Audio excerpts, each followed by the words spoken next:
Alan, it's time. It's showtime.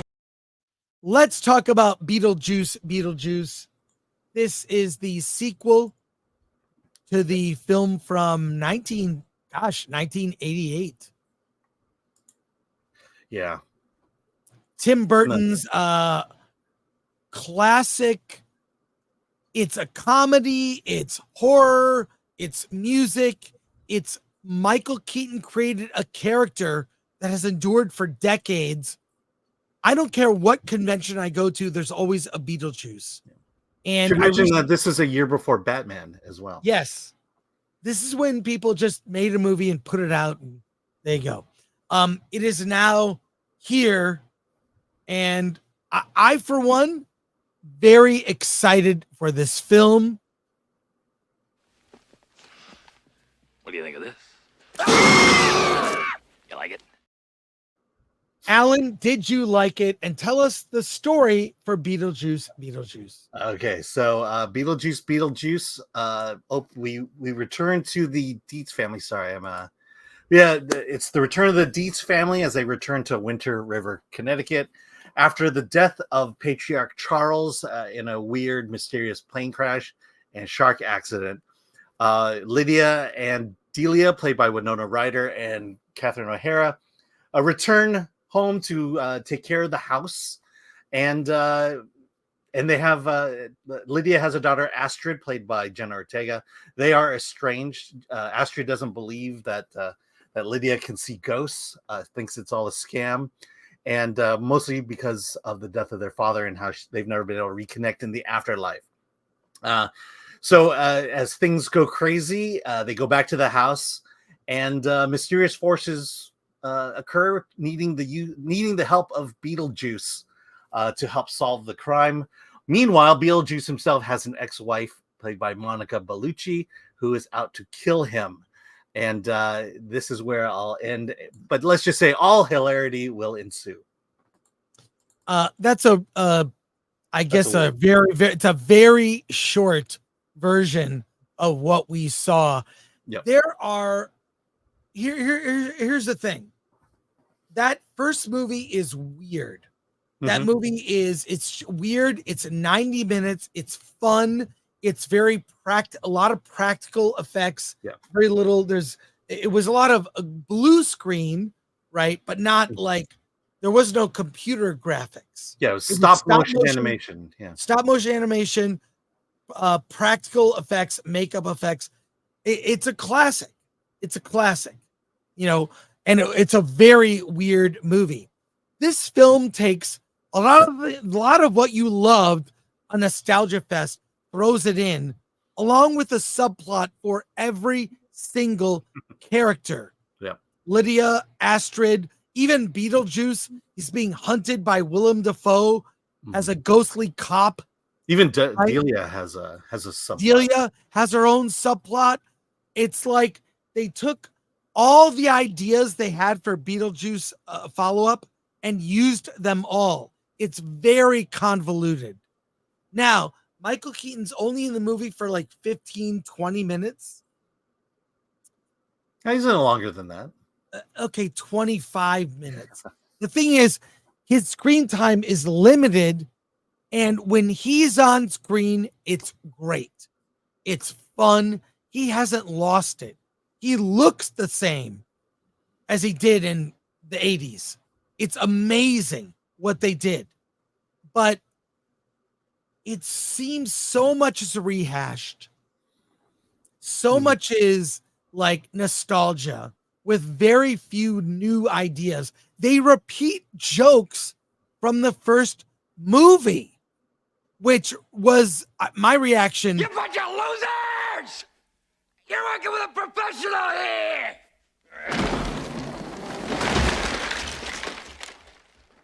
Nice fucking model! You look good there as Thanks. Beetlejuice. I like better as Gina Davis though. Okay. Here's the thing.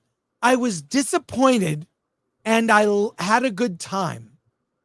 It's weird to say. It's like, wow, this is maybe not as good as the first, but I had fun, but wow, is it a mess? There's a subplot with Astrid not believing her mother and can see ghosts because she can't see her father that passed away. They go to the afterlife, on this journey. Everyone has a subplot. It's so many subplots, and they don't all coalesce in a way, and they repeat, including the ending. They repeat a lot of the same things from the first movie. I really I wanted to see some new ideas.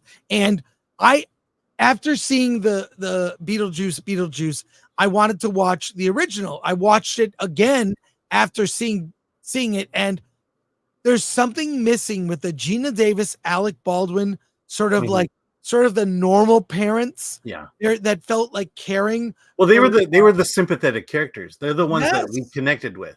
They're the ones that we entered this world into and experienced the world, and that's missing in this. Yes, 100%. So I'm in two minds about it.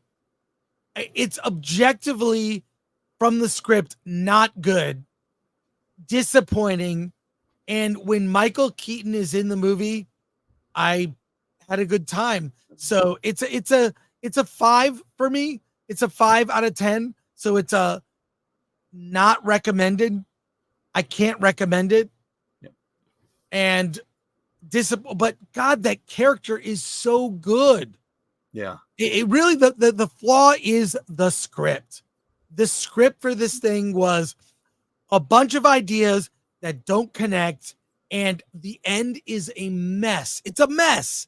And then they end it in a way that's so familiar. You go, well, that kind of felt like what I liked about the original movie, but didn't really fly. Alan, what did you think? Yeah, people are not going to like this, but I completely agree with you.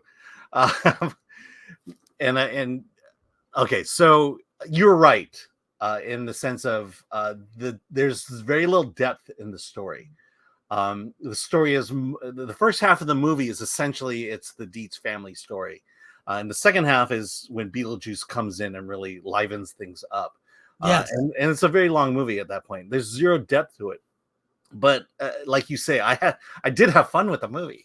I did enjoy. I did laugh. And here, I think the problem is not necessarily the script, but it's the story structure, because it's the halfway point of the movie where Beetlejuice comes in and does his thing, and what it should have happened earlier in the movie, like Beetlejuice and all his antics should have come in play at the end of the first act. And then you have 2/3 of the movie where he's in it. And yes, everything is rushed.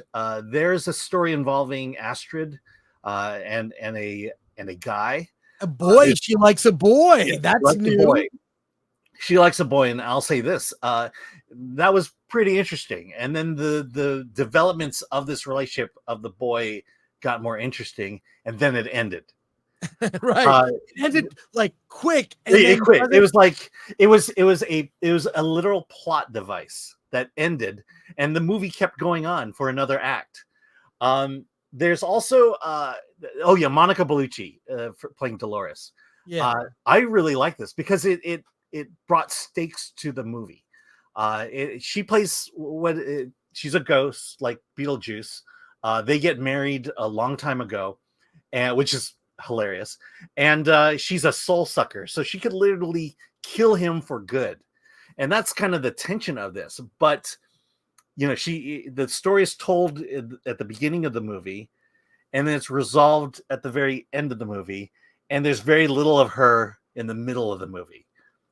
And again, you talk about the missing Gina Davis and Alec Baldwin. Yeah, those are the sympathetic characters. Those are the ones we follow. The ones who we are put in their shoes, and that kind of connects us with the movie.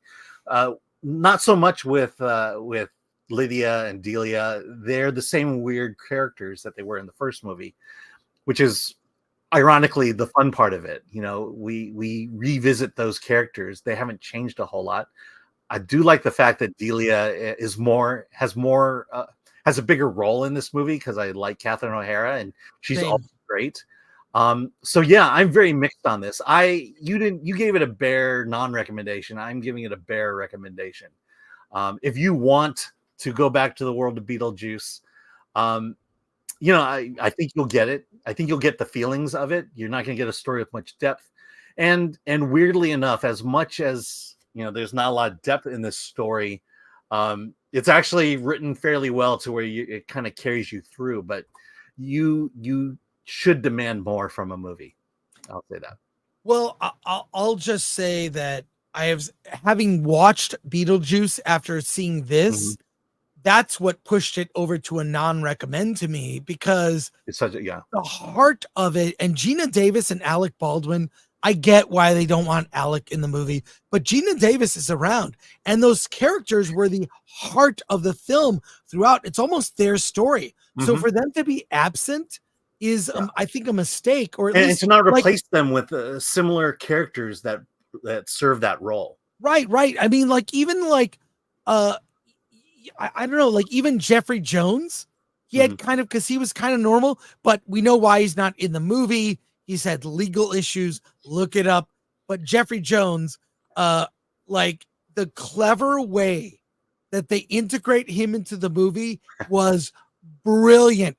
His character is in it throughout in the most clever way you could possibly imagine. Yeah. But he's in the movie, but he's not in the movie. So they actually weirdly, I think it's that story with him and Delia that is the best part of this movie. Right.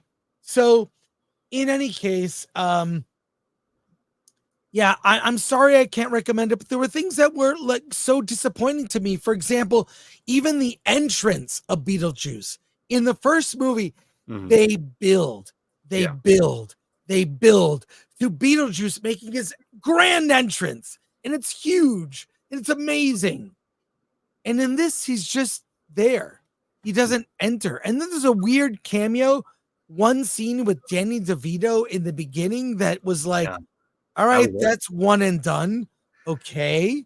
But like things I was expecting them to do. I mean, the reason this is getting a pass from me is because I recently saw the original movie and forgot how good it was. And this just really is more of the things you have seen before, not enough new ideas, and incredibly convoluted. I can see, although what's weird is I'm walking out, I'm like, I still kind of had fun. Yeah, I know. Because Michael Keaton. Yeah, I've certainly given this criticism about lack of depth and story for a lot of movies this year, a lot of big movies. And like you say, strangely enough, I kind of like this movie still. I can recognize the flaw. The flaw is there, and the flaw hurts the movie. This movie should be 100 times better than it is, and yet I still had fun. I mean, and it all has to do with Michael Keaton. Let's put it that way. So, Alan, do you recommend it? What do you barely. give? I mean, say a 5. What about you? Yeah, 6. Okay, so Barely. it's a barely a recommend.